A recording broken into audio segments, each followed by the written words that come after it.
Hey Derby World, welcome to Derby Chat with All For Him Racing videos, where we sit down and chat about people making an impact in the sport of demolition derby. And today I am sitting down with Jim Vasko, who, if anybody doesn't know him, he's known for two things around here. One, being my father, and two, being the co-founder of All For Him Racing. Yes, sir. So welcome to the podcast. Well, thanks. I'm excited to be here. I appreciate, and I'm honored to be at the inaugural event. This is awesome. Isn't this awesome? This is our first official episode, so you get to really kick it off, and we'll see what happens from here. Awesome. Yeah, so we're going to just chat derby and see what we can learn about you and All For Him a little bit along the way. But tell me about how did you get started in demolition derby and when you were first exposed to it? Oh my gosh. It's a great question. My dad actually ran one derby ever. And I think I was like 6. Mm-hmm. And I don't actually remember that. I'd been maybe I'd have been 5. I'd have been pretty young.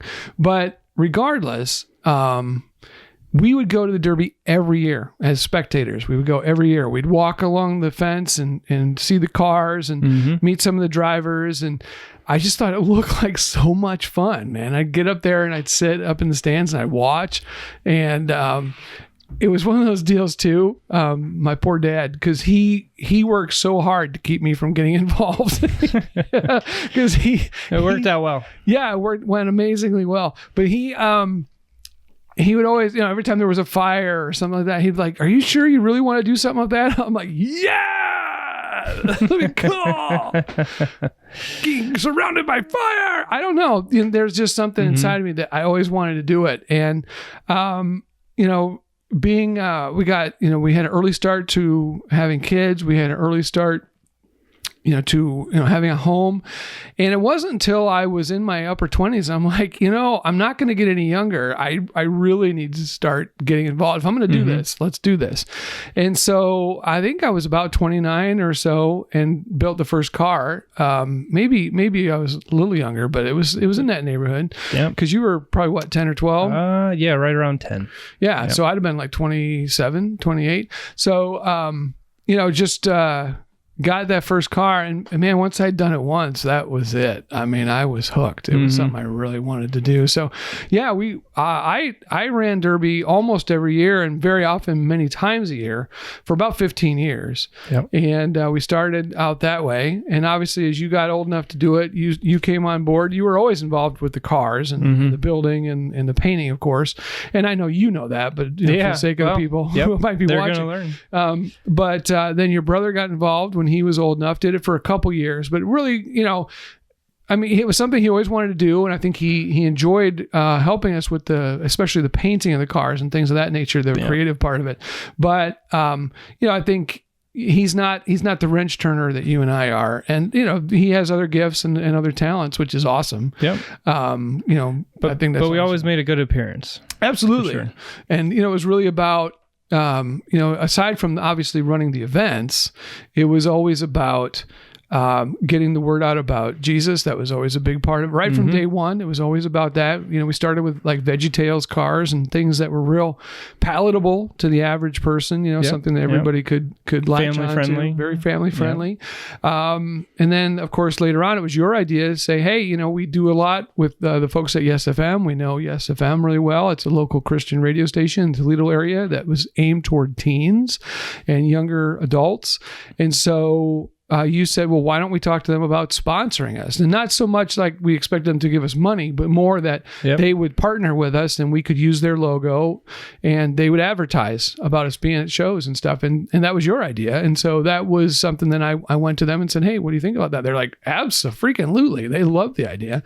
And we did that for, I don't know, quite a few years. Yeah, really that we did it hard the first few years and then we continued to be part of it for a number of years. Yeah. I think better part of 10 years. And, and then, just a few years ago, then I kind of got the Jones to start doing hot rods and things of that nature and spend a little less time in the driver's seat, hang up the helmet a little more often and stop destroying all your projects. Build something that I could actually use for more than once or twice. And which some people have been able to see on our YouTube channel. We've dabbled in the off season with certainly different videos and projects that are going on. And of course, now I've launched my YouTube channel as well. So, Sketchy Pass Garage, if anybody wants to check it out. Sketchy Pass Shop, actually. Oh, shop. Sorry. Yeah, that's okay. It's all right. I appreciate the plug either way. I'm not going to complain. But yeah, check it out. So we got some build things on there, or just some fix it things as well. But so. Tell people, what was your first car that you ran? First car. Kind of the story on. There was a little bit of a story on that one. When we got it. It was kind of funny. Yeah, that one. I mean, you talk to any derby guy who's been doing it, for any length of time, they're going to have some stories guaranteed about either where the cars came from, or things they found in cars, or things surrounding the building of cars, or getting to events, or, and we have all of those. We had a car come loose on a trailer once. That was the last time we used tie-down straps. We used chains from then on. The fender sawed through the straps, and the car started rolling off the back of the trailer. Yep, found that out. That was actually... that was year one, actually. That was the first year, You were literally down the street from the fairgrounds. You hit the brakes to get in the lineup, and the car continued to go. The car, kept going. And so it worked out okay, but only by God's grace, because there was no other excuse. It was a pre-ran before you got in the shop. It almost was. Yeah, almost was. But yeah, that car, let's see. So I was looking for a car, and at that time... cars, I mean, you can still pick up cars at a decent price today, but you're not going to get the same type of car you would have got at that time. Going back, 20 years, we could pick up a car for, a couple $100 and it would run and drive and move and stop. It's kind of a hard thing to find these days, but it was an old, it was like a Buick or Oldsmobile station wagon? It was a GM station wagon. Yeah, I think it was like 84, 85-ish. Yeah, something like that. I would say mid to early 80s. And smoked like a banshee. That thing smoked like crazy. And actually, were you with me when I bought it? I don't remember. Yeah, I was in the vehicle following you home, and so, it was kind of embarrassing. Yeah, I managed to talk my dad into taking me down there to get this thing. I didn't own a trailer at that time. Didn't even trailer it. I ended up buying the trailer after the fact. And but I bought the car right on the street, and so it was not running great. And we were trying to get it home, and I was afraid if it stalled, it wouldn't start again because the battery in it was pretty sketchy. Yeah. And I stopped at a light, and I had it revved up to keep it going. And when the light turned green, I dropped it into drive and floored it, and it went boom, and this huge cloud of black smoke come rolling out of the back end, and all of a sudden it ran like a dream. I have no idea what was wrong with it, but I drove it the rest of the way home. We drove that thing home and started taking it apart, and learned it all along the way. And rules were different back then too. Oh, yeah. I mean, at least around here, everything was very stock. Yeah, very much so. You had your innovative builders and stuff still, but it was very stock. It was a very stock class that everything was running. We didn't even just for anybody watching back, and this was 20 years ago now at this point. They didn't even require a roll cage back then. Oh no, you could run a wire behind your seat just so that way the seat wouldn't go into your back seat. Yep, and that was about it. And then wire the seat to the door. Yep. And that's just the way it was. We didn't even have a cage in that thing. No. And we welded. You could weld plates on to weld the doors closed, but that was really about the extent of the welding at that point. Well, you weren't even really allowed to do any more than that. That's what I mean. Yeah, exactly. Yeah, that was really all you could do. And that was the door. That was when the driver's door wouldn't open on. You remember that one? And I was inside of it, and I had the door pulled, and I thought, well, if I kick it, I can kick it open. And I pulled the door handle, I kicked the door, nothing happened. Kick the door, nothing happened. Kick the door, and the window exploded. And of course, at that time, we were just shade tree mechanics, and I littered my yard with glass. It just went flying in every direction. And I'm literally out there with a shop vac, vacuuming up my lawn. Forgot all about that. Yeah. Kind of funny how that stuff comes back. But yeah, that was the first car. So I guess, looking back at those kind of experiences, what would you give some advice for somebody who's looking to get started in the sport today? Above all, just make the leap, do it. Because the longer you think about it, it's anything that you're fearful of in any way. And I mean, fear is a real thing. I don't think anybody should be embarrassed to admit that they're afraid of something. I think somebody who isn't afraid of anything, that doesn't make them brave. It just makes them stupid, quite frankly. Fear is a real thing. A brave person is a person who moves through the fear. They work despite the fear. That's what makes you courageous. That's what makes you brave. And so, just overcome your fear and pull the trigger and buy something, especially now with all the windshield classes and things that you can get involved in. It's really going back to the roots of like that story where you literally drive the car home, you spend a couple hours, you build it, and you're off to the track. You take the windows out, you take out some of the interior. Heck, a lot of times they even leave a lot of that. You take off any loose chrome and stuff like that. Glass off the outside, like, lenses and taillights and stuff, and boom, you're driving. 3-4 hours and you're ready to run. Yeah, for somebody who's got a little bit of mechanical aptitude, who's not afraid to go out there and just bang into some other cars, it's a great place to start. Yeah. So over the years, what has been your favorite vehicle of choice that you've ran, and why? Oh my gosh, I don't know. That's a great question. I've run in about every class. So I've run in, started out in full size cars because really that was the only thing you could run in the early days, and then I started seeing the compacts, and I thought those looked like fun. Yeah, what was the name they had for those back in the day? Bumblebee class, or I don't know what they called it. We always thought they reminded us of Bumblebee. The Hornet class, I think, or maybe something. I don't know, something like that, because they just go. They just have a whole different sound back. Well, you get used to that roar of a V8, and then all of a sudden you're hearing these little four poppers out there, and and that was before everybody had the prefab headers and all that stuff. No, this is again much more stock. You got to think much more stock vehicles where guys just cut it off, right where the exhaust comes, just where it starts to tuck underneath the frame, and you cut it off right there before you get to all the cat and mufflers and stuff. And but they sounded like little bugs driving around out there, and just pink, they kind of like they popped off each other and kept going. The thing that I found out when I actually did run that class is actually the full-size cars don't hurt anywhere near as much. The compact cars just they're a breed all of their own. They are, and it hurts. I found that was a more painful class personally. I only ran that class. I don't know. I say I only ran a few times, but I ran that. I had that Toyota that I got third place in. Yep. I had that Spirit. That was in 6 derbies, I think. That thing ran about forever. 6 by the time it was done. And I enjoyed all of those. So, I really can't say anything bad about. I can't say anything bad about any of the classes. They all have their fun. I loved though running the full size trucks. I really enjoyed running the trucks. I don't know why. That class excited me more, but again, the roar of the V8s. You're sitting up a little higher. You can see a little bit more. So I really did enjoy that class, probably the most, but I don't regret or look down on any of the classes. I've run about everything, and I enjoyed all of them. So. They all have their certain things about them that you just really like. Well, and you learn too, as you build, people, again, talk about somebody getting started. I mean, every time that you run a new class, you're going to learn new things, and you'll learn how different vehicles are put together depending on what they are. And you learn different tricks along the way. And of course, the sport has changed a lot since I got started in it.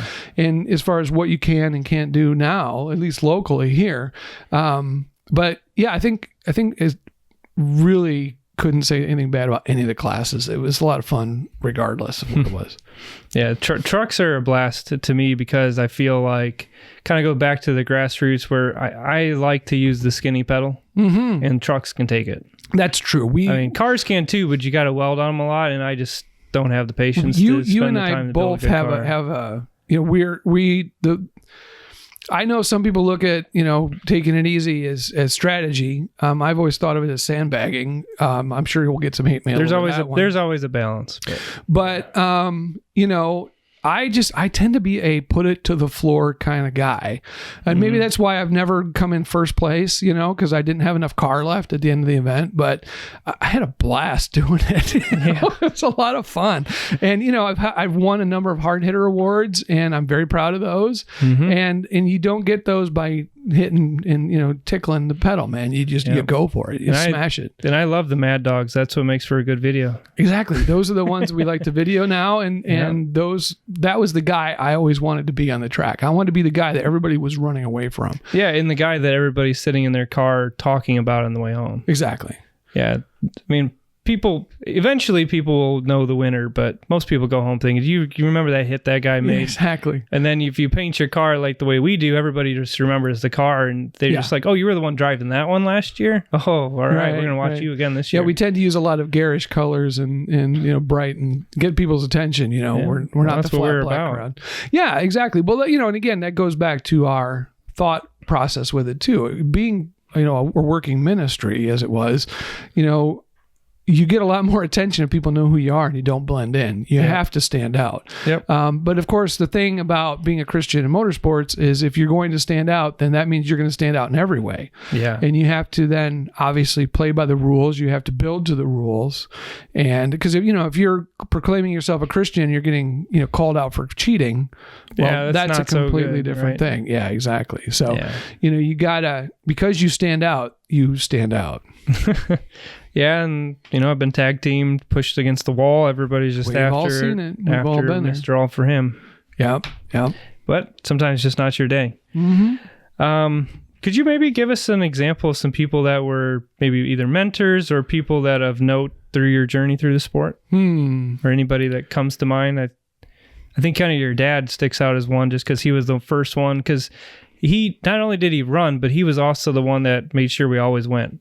Yeah, I mean, we always went every year just to watch it, and we continued that obviously as soon as you were old enough to go. And we didn't think that you'd be scared of it. I mean, you've been in the stands probably since you were 5 or as long as yourself. Yeah, ever since you guys let me stay up that late on a school night. Exactly. Because we'd always go to the county fair, man. We'd always in make the later show. Yeah, in our county fair growing up had 2 shows. Yeah. The first one was 4,300 pounds or less, something like kind that. of a class. So you had a lot of Caprices and more of the 80s style vehicles, and then you had the old iron, which was the 8:30 p.m. class, and that's where you had Imperials, you had Roundbacks, you had all these cars that I wish I would have absorbed it all when it was happening. Oh yeah. Well, how you're never going to see that again. No, you won't. No, you're absolutely right. Unless you're paying, $20 grand to win. Yeah, exactly. Which I don't know where these guys find the cars anyway, but you guys impress me, and I love videotaping you. Oh, absolutely.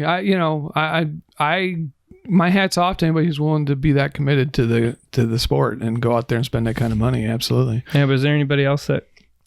Well, like you said, my dad, the other thing too, in that regard, I mean, not just in terms of derby, but, dad is the one who taught me how to weld when I was like 10 years old. And, so I had that, different people for different reasons.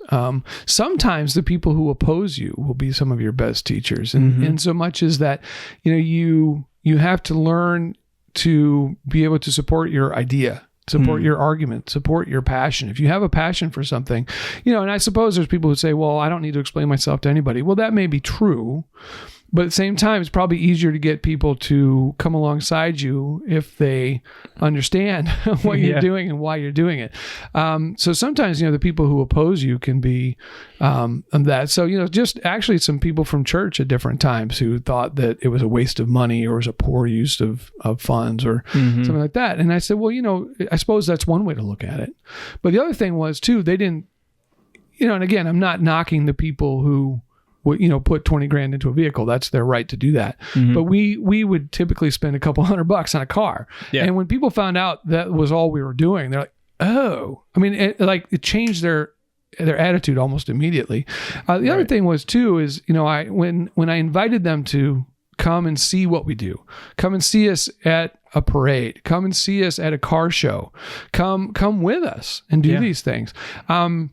It's amazing how people will sort of get behind it because they realize what we were really all about. Yeah, when you see, our local county fair could get 5,000-6,000 people in the stands. Yeah. And they realize that everybody's right there clapping at us because we just made a big hit. Right. Suddenly they realize there's more of an impact going on here. Right. With, Jesus, a Jesus car, and that just clobbered somebody and put them up on the wall. Exactly. Because we can go out there and have fun and do crazy stuff and run right along, the guy who may be an unbeliever, and we may use different language, in the pits, but I mean, we both at the end of the day walk away as friends, and I'll help out that guy with his, if he needs a tool or, if I can help him. Yeah, pushing cars up on trailers. Doing absolutely. Whatever has to be done. Right. We've done all kinds of stuff, slinging a sledgehammer or, pry bar or torches or wrenches or whatever people need done.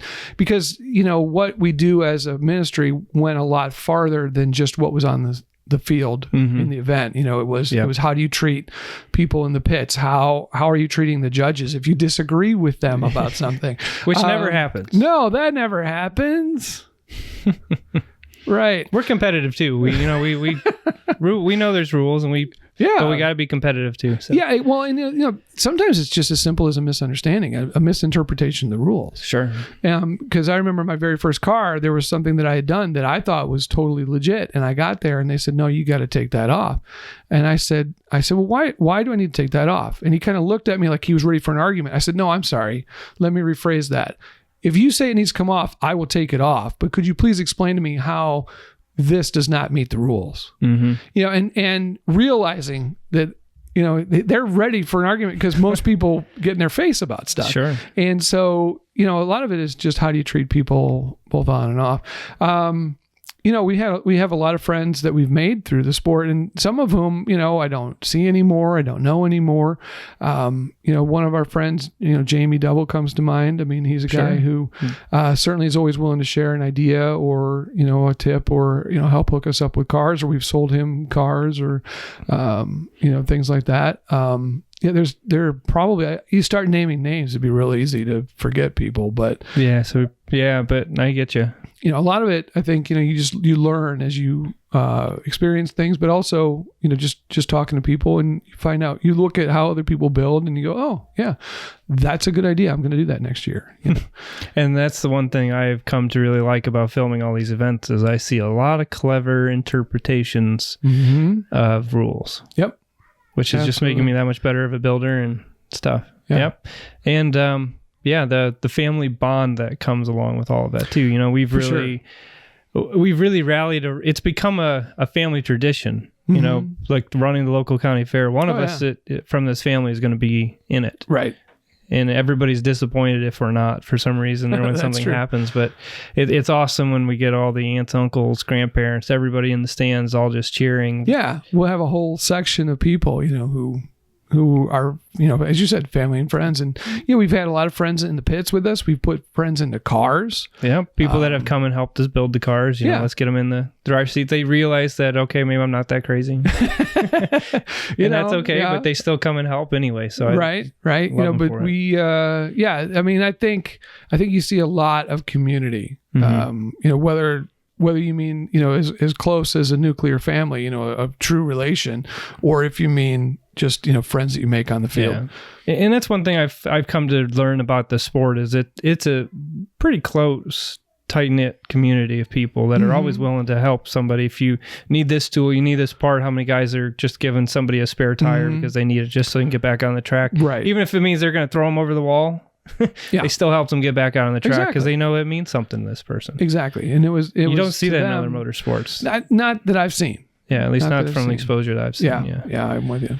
The other question I have here is, what do you see? So you've been around the sport for a while. Yeah. What do you see something that the sport needs in order to continue or to grow? Something that's a shortcoming maybe of the sport, or maybe that's a bad choice of words, but obviously being that we've been involved in the sport, we want it to continue. We don't want it to phase away and become obsolete or irrelevant.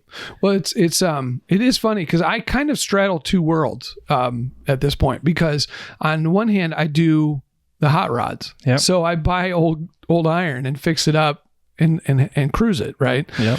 And I'm not into show quality cars. I'm into rat rods and I kind of like art cars and things like that. Yeah. But it's funny because all those guys generally they despise derby guys because they see themselves as the enemy, right? They're buying all these old cars, and but of course it's the same thing within hot rodding, right? I mean, like somebody will say, "Oh, he made a huge mistake. He should have never built his car that way."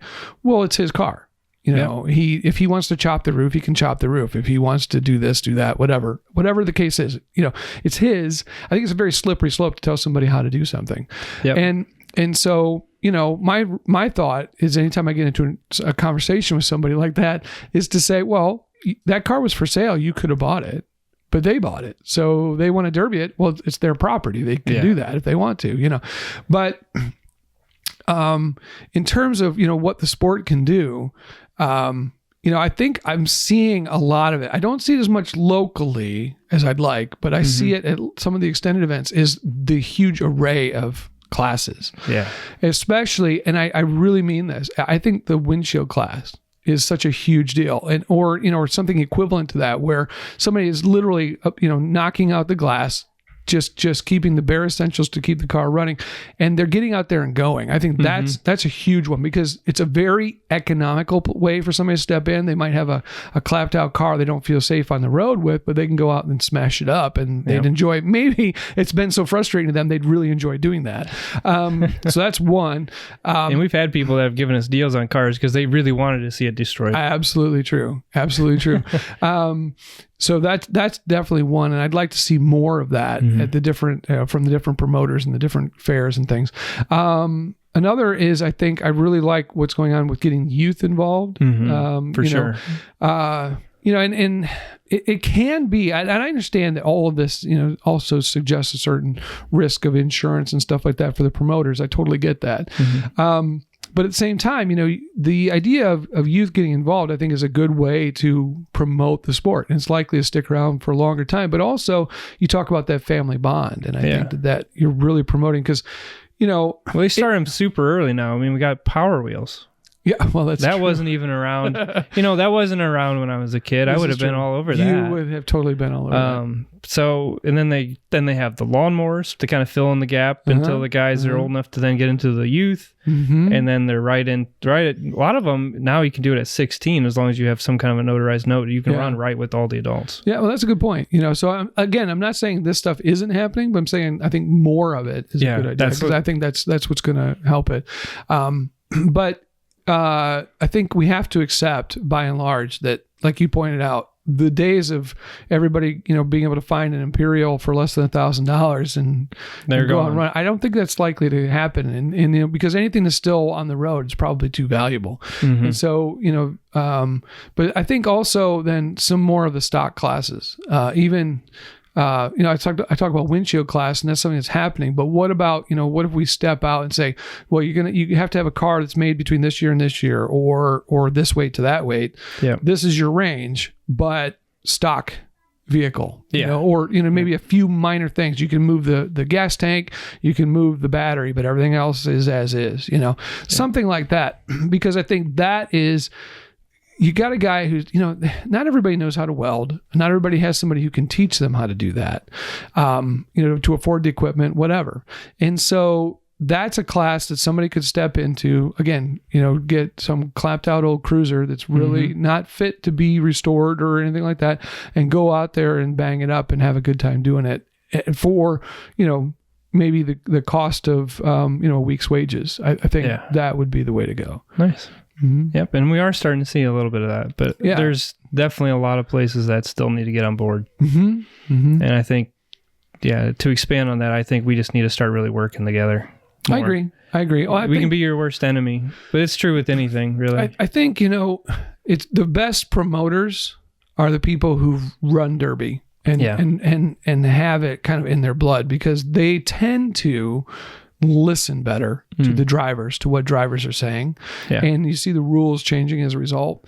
And, I'm all for the super built cars. And again, we've run those classes, but I think if you really want to see as a sport continue, you have to be able to provide an opportunity for somebody to step into a vehicle that doesn't involve being an engineer or a master's degree in welding, or, having all this technical ability. You need to have somebody who can just step into a car in a few hours, say, or weekend, knock it out and be ready to go. And I think that's the future of the sport. I think you should still have those other classes. Don't get rid of that stuff either. The heavy build classes, go for it. But you got to have a point of entry. You got to have a point of entry, because that's where people are going to start the sport. So speaking of which, if you were to start the sport again today, what would you do differently? Or would you do anything differently? I don't know. I don't know that I would, frankly. You know, it was a lot of fun. You know, and I mean, today, of course, we have like, you know, all of the technology. So, you know, it's a lot easier to find out how to do stuff. You know, Sure. at that time, the internet was in its infancy. I mean, the internet was there, but it was very much, you know, chat rooms and things like that. The idea of posting videos and when I say a chat room, it was not audio chat. It was people typing to each other, and it was in real time. But that was about the extent of your internet at that point. And so, you know, today, to do more of what you're doing. I mean, you know, I was instrumental in starting this, but where you have taken it on the web and with social media and the ability to do all the videotaping and post all the videos and things. See, and I'm still using old technology like videotape because like that's the thing now. But, you know, but the recording of events or live streaming of events, and, you know, that was all stuff we couldn't do. I mean, the best we could do was take digital pictures at that point, you know, maybe a little bit of live video of us doing something, but you know, it'd sit, you know, in your, you know, cabinet at home. It had nowhere to go. So I think to make greater use of that would be awesome, especially if somebody's really trying to promote a cause or a team or something of that nature. But no, I'm very, very proud of you for where you have gone with this because, you know, you where we started was we were making the best of what we had. And I think that's where you're at is you realize we have all these different tools that you can take advantage of, and you are taking advantage of that. And so you're doing a lot to forward the continuation of the sport, or, you know, whether that's through, you know, teaching somebody the basics of how you built what you built, or just promoting the idea of it and getting people just watching it.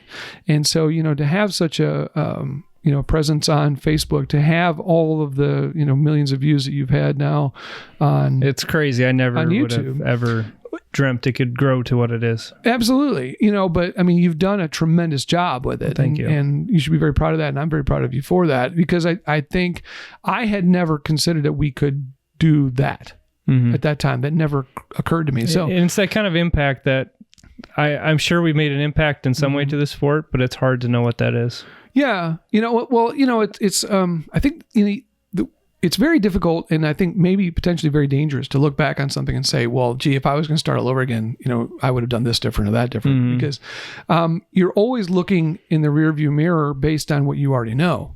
And, you know, at the time we were doing the best we could with the resources that we had. And so I don't think it's fair for me to say, oh, I wouldn't have done this or I wouldn't have done that. I think pretty much everything we did, I was doing the best I had with the resources at hand, you know, and stabbing a Ford motor and tranny into a Cadillac, that was a job and a half. And, you know, I may have done the build differently. And see, now that's just standard shop stuff Exactly. for us. But at the time, I mean, that was really bizarre. But now, you know, I would go about doing it differently, building that, but I would still have done it. Yeah. Without a moment's hesitation, because that engine and tranny was crap that was in the caddy. I couldn't use that. Yeah. But I had this other setup. So, you know, it's always been about making the best of what you have. So yeah, it's kind of like, you know, people making fun of somebody like 100 years ago in the way that they did something. Well, at that time, that's what you had. You know, if all you ever had was an outhouse and people were saying, well, I don't want to have a toilet in my house because it's going to be awful. It's going to smell and all these other things. Well, they didn't understand what they were missing because they hadn't experienced that. Right. They didn't understand the technology of a indoor plumbing. Right. And this may maybe be a graphic, you know, thing, but my point being that you can't make fun of somebody for that, because you're basing your backward look on information you already have, on knowledge that you already have gained. And so, you know, you have to look back on that with saying, well, you know, based on what they knew and based on what they had, that decision makes sense. Yeah. You know, so yeah, no, I don't think I'd do anything differently. You know, it was actually really, really good. I mean, there were a lot of times that you and I would get into shouting matches or you know, arguments and, you know, being quite frankly pissed off at each other. But it was also a lot of bonding time. There was a lot of time on the road, you know, going to events. There was a lot of us encouraging each other during events or, in between events or getting ready to go out. And there was lots and lots and lots of time in the shop that was bonding time. Yep. And skills learned that never skills would have been learned. learned Exactly. And so there's nothing about that I could possibly regret. Because even the arguments and stuff like that, I think, it was just because you were wrong. Well, of course. That's good. But I think that's the thing is that those arguments are actually very healthy to have. And the idea, that some parents have that their kids should never, I'm not suggesting abuse. Okay. And I know that you were joking with what you just said, at least mostly, but, just the idea though, that, you're going to have those experiences growing up at some point. And you have to test, as a guy, you have to test your strength against your dad, because that's how you measure your development, right? Sure. I mean, as a man, you say, well, can I hang? And so, to see your skills develop, I mean, to me, that was very exciting to see what you were able to build and what you were able to do and ideas that you came up with. Or we were like, how are we going to do this? And, for you then the next day to say, hey, I have an idea on that. And then for me to go, yeah, I think that would work. Or I don't think I understand what you're talking about. Can you explain that better? Yeah. Doesn't mean you're wrong. It means I didn't understand. And, but that is what then leads to us being able to sit here across the table from each other and have a candid conversation and be friends now that you're old enough, to be a friend as opposed to me having to be a parent. Yeah. Because when kids are young, they need a parent. They don't need a friend. They need a parent. And so, when you get older, then to be buddies, to be able to hang out, bounce ideas off each other or ask advice of each other or whatever. Because I respect your opinion about things. You respect my opinion about things. And if I don't know, I'll just tell you, dude, I don't know, because I can be honest enough with you that we can do that. Yeah. And then the sport really taught me how to be competitive, how to rise to the challenge. Resiliency. Persistence. Because it didn't just happen. No, there's no magic. You're going to fail. There are times you're going to fail epically, or sometimes you're going to fail on a very small scale that's going to lead to a major failure. So you build the best car ever, but it's a fuel line or a little wire that breaks. Something gets cut done. Or something gets kinked or like that Spirit. How many times did we have issues with the shifting linkage on that crazy thing? It worked fine every trial run until you actually get hit. And then something happens, and it doesn't even make sense, and so sometimes it's those little things, but those lessons that you learn can be very, very helpful in life because you recognize that not everything's going to go perfectly. A relationship,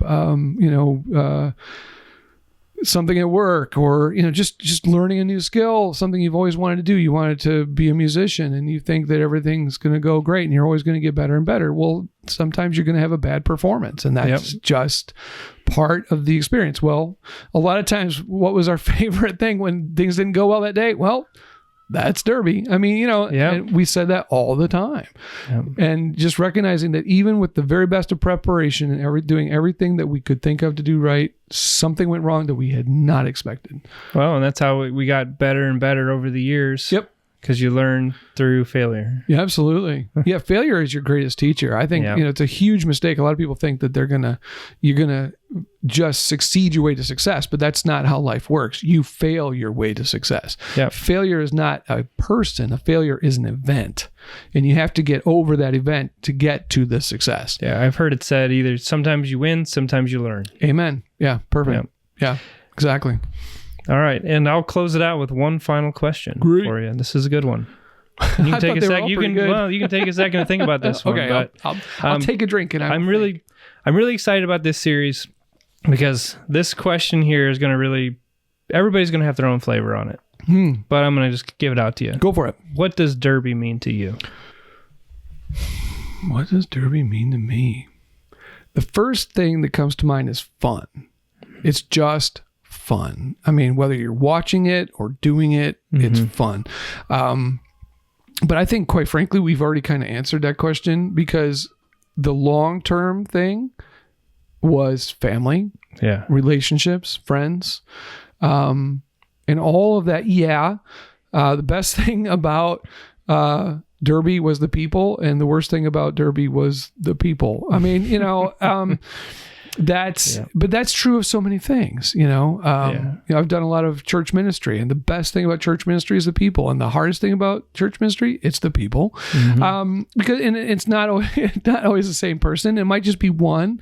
But see, again, those events that allow you to experience those setbacks and the frustration and the learning curve of dealing with people serve you well in everything. It serves me well in my marriage. It serves me well as a husband then. So it also serves me well as a dad, to be able to go to you and say, you know what? That thing I said, I'm really sorry about that. I was angry and I should not have said that, and I apologize. But those being able to work through those sort of things. But the first word that comes to mind again is fun. But having already said all that we did in the last question about family and community and friends, I think that sort of sums it up. Love it. Yeah. Excellent. Great. Well, thank you for doing this. I mean, I know this is kind of weird for us to maybe sit across and do this, but kind of philosophical. I figured it just seemed right for you to be the one that kicked us all off. I'm honored to have been chosen, quite to have been asked. Glad to do it. And, I would encourage anybody who's watching, if you have any interest in doing a derby, do it. Find out what local derbies are going on. I would say be realistic. I mean, if you want to get into like a windshield class or like a stock class, find somebody who's running that class. Don't try and run a stock car into an advanced class, because you're going to get destroyed. Find somebody who's building to the level that you are comfortable building, but then above all, go do it. Yep. Because you can have as much fun and learn as much as you can. Absolutely. And if you got a buddy who knows how to turn a wrench, well, get him some pizza and some brews and, hook him up with whatever he needs to be successful, and he'll help you be successful, or she. There's some awesome women mechanics out there and women drivers out there. And, but above all, it's like anything else in life. If you got something you got an excitement for and you just want to try it, Go do it. And you might say, that was awesome, and you want to keep doing it. Or you might say, that was terrible, I will never do that again. But the good news is you will not go to your grave and be on your deathbed saying, I wish to God I would have tried that. Yeah. Whatever it is. I don't care what it is. Whatever it is you're talking about. Don't do that, because the most potential in the world is in the cemetery. People who had an idea for a book and they never wrote it. People who wanted to be on stage and never did it. Somebody who wanted to do a derby and didn't do it. And why? Was it really that you couldn't do it, or just fear of one thing or another? A fear of somebody's opinion, a fear of, finances, whatever. I mean, don't jeopardize your family's financial future over this, but get into something that is manageable for you and just go do it, man. And get some friends and some people around you that you trust and have a good time. It can be a real blast. All right. Love it. So thanks so much for being on the show. Absolutely a joy to be here. Thank you for asking me. Absolutely. So there you go, Derby World. Thank you so much for tuning in to Derby Chat with All For Him Racing videos. If you're not familiar with us, check us out on YouTube at all4him racing videos, where Derby never ends. We have footage from all over the country, multiple states. We film as many events as we possibly can to bring it to you guys right into your living room. And we're just expanding upon that here with this awesome program. So thank you again for being part of it. Absolutely. Thank you so much. Have a great day, everybody. God bless.